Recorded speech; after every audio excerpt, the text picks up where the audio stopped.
What is your opinion on Cory Booker and Kamala Harris?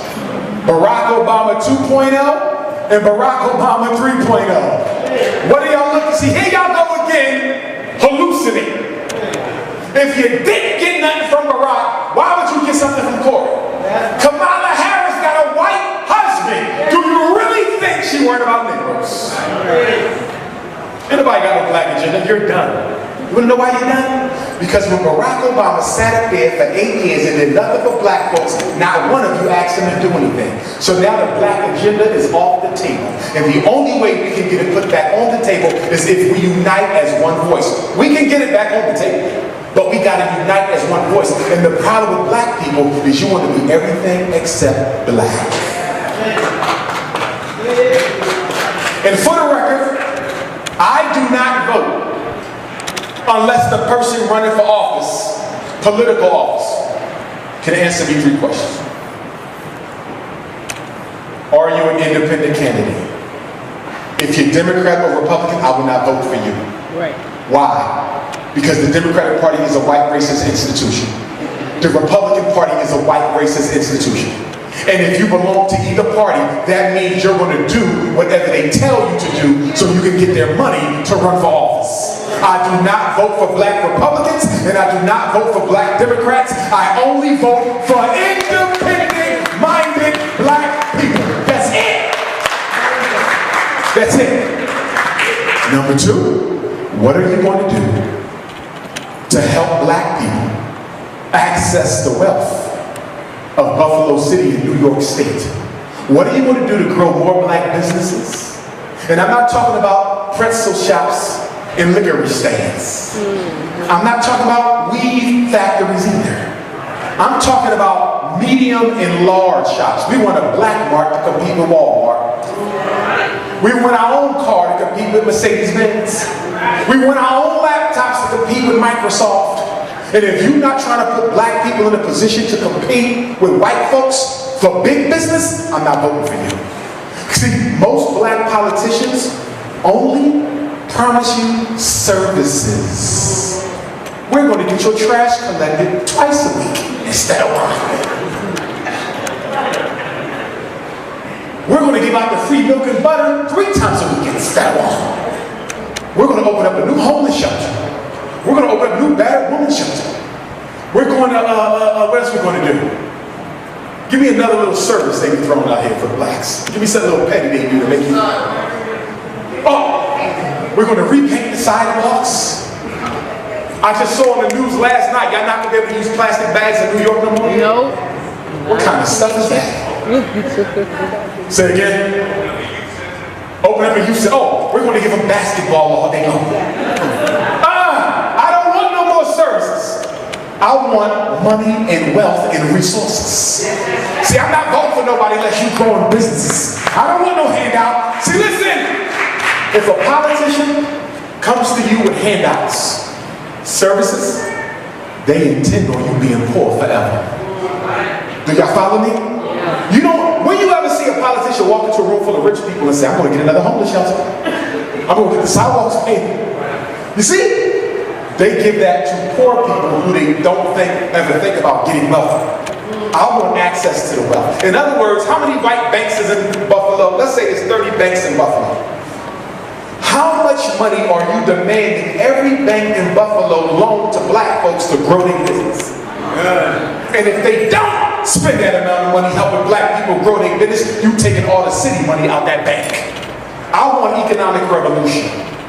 Dr. King died. Dr. King died 2 days ago, 51 years ago. April 4th, 1968. Dr. King didn't die for nobody's dream because he didn't even write the speech.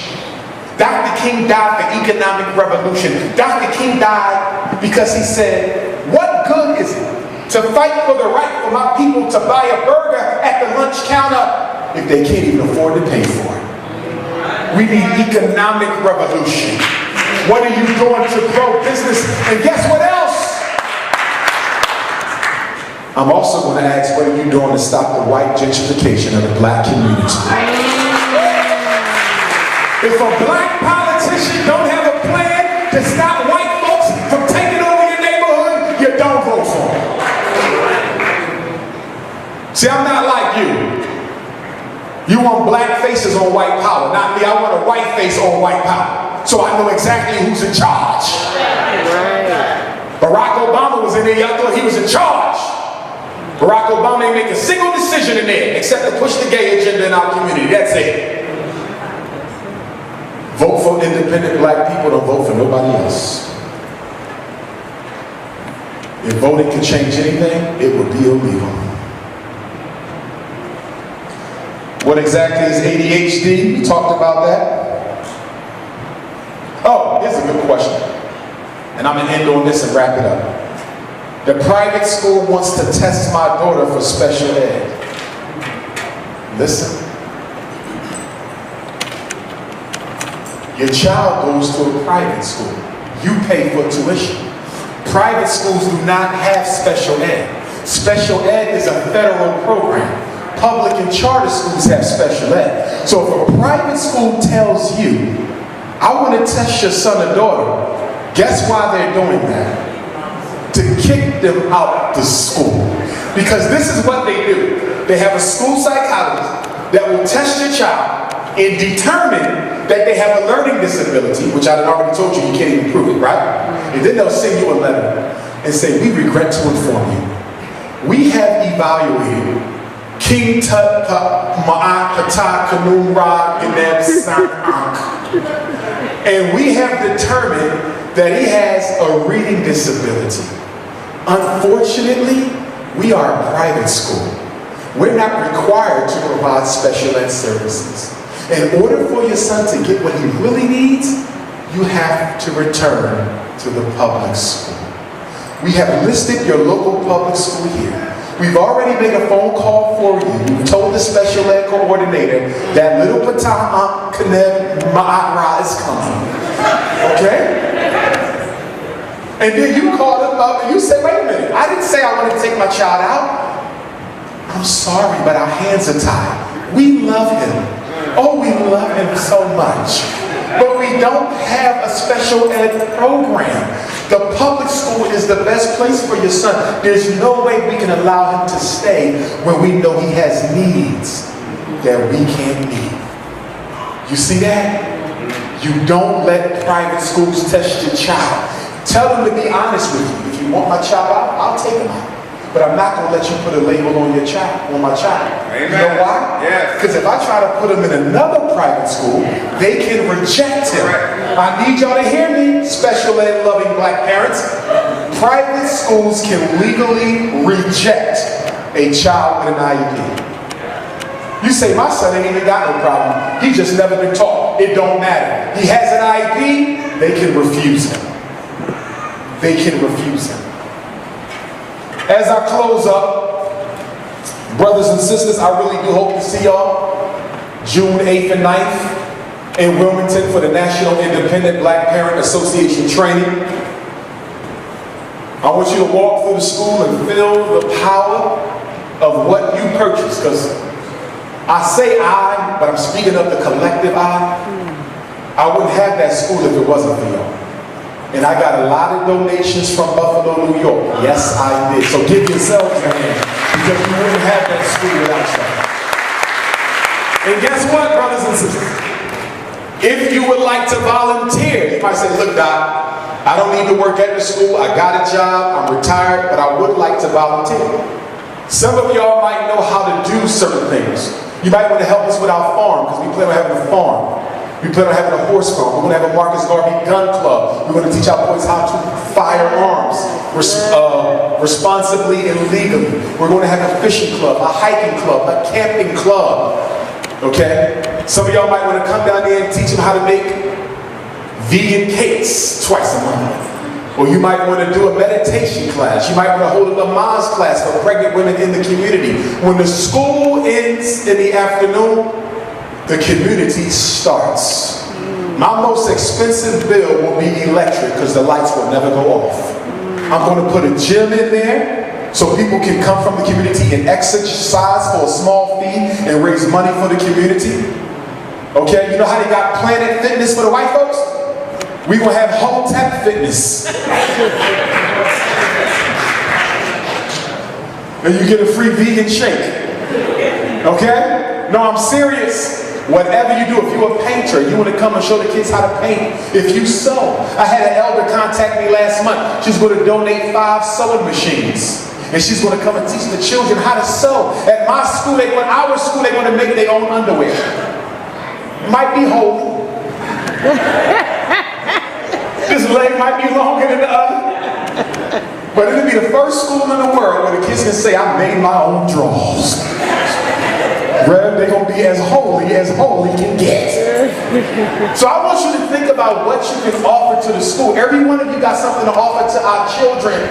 And if not to the children, you might have something you want to offer to the community. Dr. Umar, I want to come down there and I want to do a cryptocurrency seminar for the community. I want to come down there and I want to teach black people how to hold on to their houses so they don't get taken back into real estate, gentrification grab. This school is our Mecca. This school is our organizing headquarters.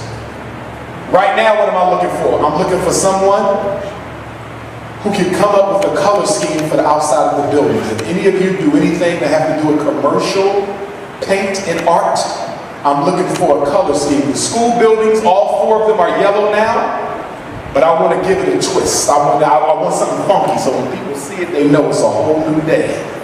So if any of y'all know somebody who's good with the paint and they can come up with a design for every building, let me know. I'm looking for that. I also need website designers. Anybody here design websites? I mean, design them well. I don't need one page. You can look it up. All right, you might need to get in contact with me, Queen. I need a website. Anybody do graphic design, flyer design? You got any flyer designers in here? Nah? Yeah. All right, anybody make Kool-Aid? Kool-Aid. Let it out. But brothers and sisters, put my number in your phone. Take your phone out so you have Dr. Umar's number. Let me also let you know we're going back to Africa, July 25th to August the 4th. If you haven't been to Africa, you can go with us. We are going to Ghana. 11 days and 11 nights for the 400-year quadricentennial year of return. We are leaving from Washington Dulles International Airport, and we will be going to the Elmina Slave Dungeon, the Cape Coast Castle Slave Dungeon, the Prempeh Museum. You will be in a traditional African naming ceremony. You will get a real African name, not the ones they give out at the Buffalo Public Library during Black History Month, but a real one. You're going to... You see the dashiki I'm wearing? I got this custom made in Ghana. Guess how much it cost me? $20 US. Ladies, you can get all the funky African clothes you want. You can come back and do an African fashion show. I'm serious. If you've never been to Ghana, you might want to go with us because it's going to be powerful. It's manifest. It's going to be celebrations, workshops. You're going to meet your African brothers and sisters. It's going to be powerful. So if you've never been to Africa, consider going with us. And if you need the registration information, all you got to do is text my phone. Phone number is 215 989 9858. 215 989 9858. Now, the conference in Delaware, June 8th and 9th, is $100, right? Now, some of y'all gonna say that's too much money. But white folks will charge you $1,000 for what you want to learn for $100. But let me also put it in perspective. If you call me or text me and say, Dr. Umar, me and my husband need to talk to you about our son, the school is trying to railroad us, how much am I going to charge you? $75. So let me ask you a question. What is more economically realistic or responsible? To pay Dr. Umar $75 every time you got a problem? Or come for 2 days and learn everything you need to know to be an advocate for your child, and you never got to spend another dollar on anything. I hope y'all come to Delaware. I hope y'all come to Ghana. Tomorrow, if you got family in Syracuse, New York, I will be in Syracuse tomorrow, thanks to the Rev who hooked me up with the AME Zion Church. Give Rev a hand. This is a pastor that stands for the community. You understand? Ain't too many black pastors going to stand with your brother, but this Rev will do that. And he's even helped me hold events in other cities where other AME Zion churches. I'll be in Syracuse tomorrow thanks to his connection. At the AME, the People's AME Zion Church in Syracuse tomorrow. So if any of y'all got family in Syracuse, get them glasses, Queen. If any of y'all got family in Syracuse tomorrow, the doors open up at 3 at the People's AME Zion Church on Selena Street. 220 Selena in Syracuse, I believe it is. Tell them to come on out. And just like I stopped by Frederick Douglass's grave yesterday, tomorrow on my way to Syracuse, guess where I'm stopping? Harriet Tubman. Queen Mother Harriet Tubman. And I want to leave on her note. This black woman born Araminta Ross, who changed the name to Harriet Tubman, was hit in the head as a young child with a heavy weight that the slave master threw. The weight was not intended for Harriet. But Harriet loved people so much that she jumped in front of another slave and took the blow. And from then on, she used to have blackouts, seizures for the rest of her life. And then this black woman came to a point, and I believe Harriet Tubman was one of those women at the church chosen by God. She had to be. Was she AMEZ? Harriet Tubman was a member of AME Zion. I didn't even know that. As was Frederick Douglass, I believe. Yes. So she comes from this church movement here. Harriet Tubman said, I made it up in my mind that I had a right to one of two things. If I couldn't have one, I would surely have the other. Freedom or death. She said, either I live free or I'd rather not live at all. So Harriet Tubman runs away from Buckhead, Maryland.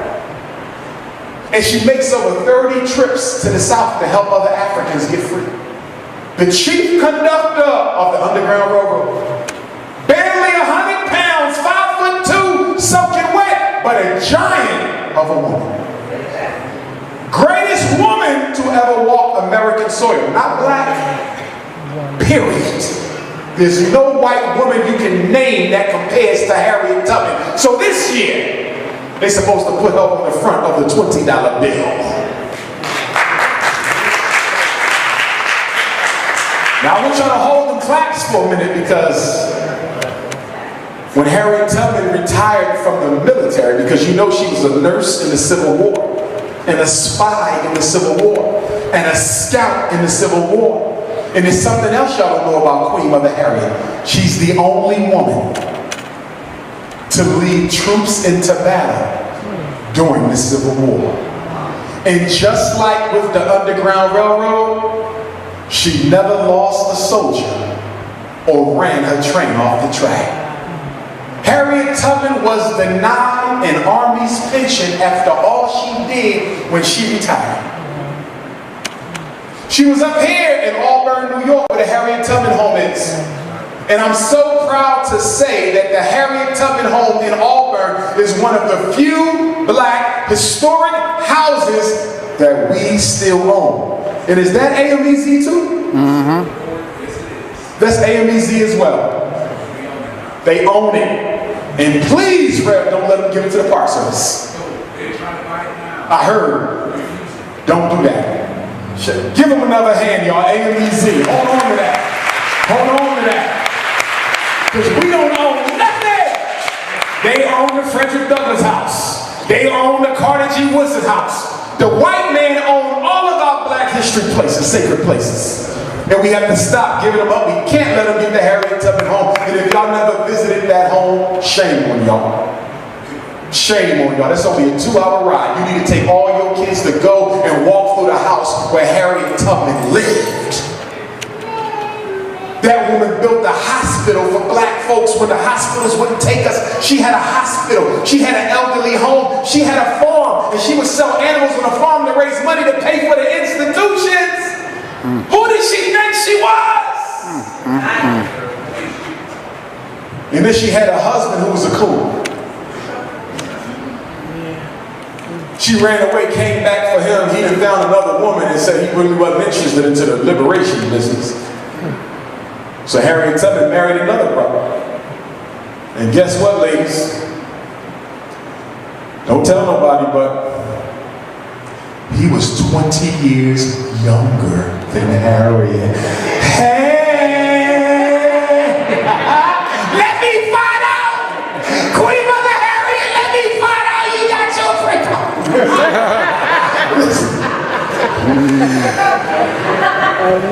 So when Queen Mother Harriet was old and gray, they sat her down and they said, "Was you ever scared?" She said, "I got scared sometimes, but whenever I got into a situation, I would call on my Lord." And she said, "Every time I called on my Lord would find a way to get me out of that situation." She said, "I didn't only pray to God," she said, "I talked to God." Harriet Tubman said, "There was plenty of times the white man almost got me." Remember, her slave master put a $50,000 bounty on Harriet's head. That's the equivalent of millions today. She helped save her mother and father, got them out of slavery just before they were sold off.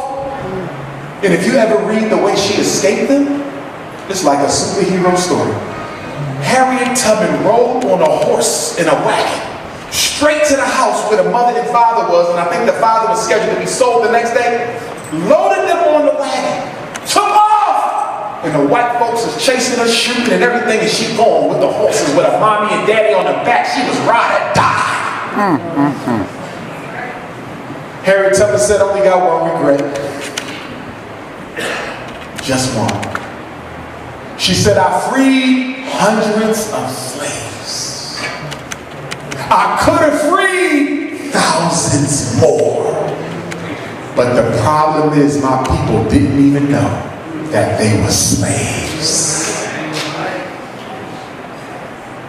What does she mean by that? These were people with chains who didn't even know. They thought the white man was better.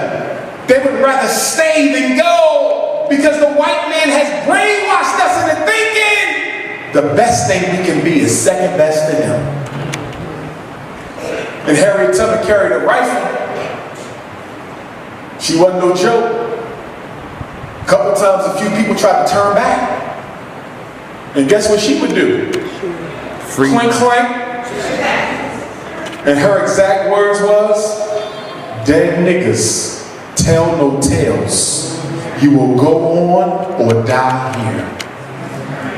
Those were her exact words. So if you wonder why she never lost anybody, okay? They knew Harriet would have took their life. And why could she not let them go back? Because they would have told the whole escape route. You know Negroes can't shut up. So brothers and sisters, I say all that to say that we have a great history, great ancestors, a great past, a great legacy, and we will be great again. But I got to give you one more quick one if I can. Dr. Booker T. Washington, born a slave in West Virginia, walks to Hampton, Virginia. He goes to Hampton Institute, can't afford the tuition, so he asks to work his way through Hampton Institute. He works through Hampton Institute. He graduates. The white principal at Hampton gets a phone call from Tuskegee, Alabama. "We need a Negro to come down here and teach black people how to make a living, give them an education." Booker T takes the job. He goes to Tuskegee. He gets to Tuskegee. His first school was an old barn, an old building. And then when the first students of Tuskegee came and they said, "Where's our building? Where's our dorm? Where's the lecture? Where's the bathroom?" Booker T. Washington rolled up his sleeves and said, "You standing on it." He made the students of Tuskegee make their own dormitories. They cooked their own food. They sewed their own clothes. They even made their own bricks. They became so popular for brick making that the white man would come to Tuskegee normal school to buy the bricks of the students. And then Booker T said, "I need me a science teacher." He heard of a black man from Iowa by the name of Dr. George Washington Carver, the first African American to get a PhD in agricultural science. He begs him to come to Tuskegee. George Washington Carver comes to Tuskegee. When George Washington Carver was a child, they castrated him, princess. He was raised by a white family who removed his penis so he wouldn't take advantage of their daughter. If y'all ever wonder why George Washington Carver had no children, and he always had a very high-pitched voice, his reproductive was removed. And I believe that has something to do with how spiritual he was with those plants, because they say he could talk to the plant and make the plant grow. I think that has something to do with his trauma. Okay, sometimes when you go through trauma, spirit opens up to you in a different way. So Booker T. Washington comes to Tuskegee. Carver comes to Tuskegee. He asks Booker T, "Where's my apartment? Where's my lecture hall? Where's my science lab?" Booker T said, "I'm sorry, George, but this is all we have." And at the time, George Washington Carver was considered the #1 scientist in America, not black, period. He turned down what would have been equal to million-dollar deals by the pharmaceutical companies and the government to come work for Tuskegee. When Booker T told him he didn't have nothing, guess what Carver did? Dr. George Washington Carver didn't complain. He went to the trash dump of the students of Tuskegee. And out of the trash, he took copper, plastic, aluminum, tin, and from the garbage of children, Dr. George Washington Carver, from the garbage of students, gave you more than 500 products from the sweet potato, more than 300 products from the soybean, more than 200 products from the peanut, the soybean, and the sweet potato. He had nothing and gave you everything. Harriet Tubman started with nothing and achieved it all. Frederick Douglass, Marcus Garvey, Sojourner Truth, Martin Delaney had nothing and made something. And here you are with everything and have made nothing. At the end of the day, the white man can only do to us what we allow him to do. Once we recognize that we are God's manifestation of the one supreme invisible force of the universe. Once you recognize that the only thing greater than you is He, I am, we will be able to do anything we want. The solution begins with recognizing and getting in contact with our divine selves. I'll leave you with a quote. And after we're done, I'm going to sign some books.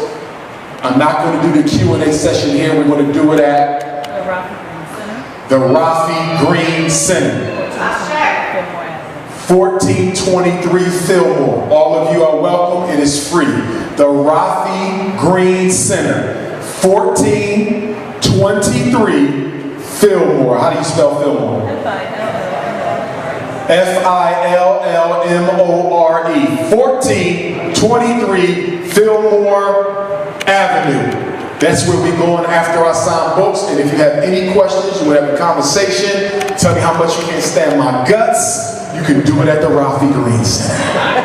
Frederick Douglass, my ancestor, said, if there is no struggle, there is no progress. Those who profess the faith of freedom and deprecate agitation are like men who want crops without pulling up the ground. They want the rain but can't stand the thunder or the lightning. They want the ocean but they're scared of the awful roar of the waters. He said the struggle we have might be moral, or it might be physical, or it might be both moral and physical, but it must be a struggle. He said, people can only be controlled to the extent that they allow themselves to be. He said a man may not get all he works for in this world, but you will work for all that you get. He said if these injustices heaped upon us are ever going to stop, we must pay for their removal. With our blood, with our lives, with everything we own. But he who wants to be free must himself strike the first blow. Frederick said, for 20 years I prayed on my knees to God. For 20 years I prayed on my knees to God, but the good Lord gave me no freedom till I got up off my knees and start praying with my feet. He said, if you want respect from white people, why do you look for pity? The man who pities you will never respect you, and the man who respects you has no need for pity. Brothers and sisters, let me call on my ancestors, because if it wasn't for them, I would not be here, because it is through them that Almighty God has allowed me to be here. I call on Father Bailey and Mother Selah. I call on Mother Jenny and Grandma Betsy. I call on Grandpa Isaac. I call on my grandmother, Young Betsy, my grandfather, Stephen Henry Bailey, Grandma Caroline Wilson Bailey. I call on Cousin Frederick, and I call on his children. I call on Charles, and I call on Frederick Jr. and Rosetta, and Cousin Annie and Lewis. I call on Grandpa George and Annie, and Grandma Caroline, and Grandma Vivian, and Grandpa Cicero from Cuba, and all my Cuban ancestors. I call on my who died April 30th last year, almost a year, and my grandfather James Johnson, and I call on my uncle Clifford Johnson, and my cousin Shanika White, and my great-great-grandma Gertrude Butler, and great-great-grandpa Charlie Butler, and great-grandma Curly Butler, and great-grandpa Robert Shoemake Jr., and Robert Shoemake Sr., and great-great-grandma Emma Hollinger, and great-great-grandma Delia Pratt, and great-grandpa Isaac Johnson, and Grandma Eileen Johnson, and great-grandpa William Thomas Tillman, and Uncle Billy William Thomas Tillman Jr., and Uncle Eric Shoemake, and Uncle Dennis Shoemake, and my grandma Betty Jean Tillman, who passed away this past November. I lost both grandmoms last year. And I call on my little cousin Nancy, who died in the swimming pool. And I call on my mentor, Dr. Leophis Shakespeare King. And I call on Reverend Dave Devil in the OBM. And I call on my big brother Clifford Howard from another mother. And I call on the ancestors of Goree Island Synagogue, who woke me up. And the ancestors of Elmina Slave Dungeon, who woke me up. And the ancestors of Asin Mansour Slave River, who woke me up. And I call on all the Africans who came through the Middle Passage, the Ma'afa, the worst human tragedy in human history. And I call on my ancestors who was born in Africa before slavery. And I call on those ancestors who were born African slavery. And I call on the ancestors of the 13 colonies. And I call on the Nat Turners and the Marcus Garveys, the Martin Delaney's and the Bishop Turners. I call on the Ida B. Wells and the Fannie Lou Hamers. I call on the Betty Shabazes. And I call on the Coretta Scott Kings, the Dr. Kings, the Malcolm X, the Khalid Muhammad, the Honorable Elijah Muhammad, Henry Highland Garnett, Martin Delaney, Robert Purvis, John Brown Russworm, and every single African that has ever lived. I call on them and on all of your ancestors to come with us to fight in this 400-year battle for the resurrection and redemption of African people. Ashe, Ashe, Ashe.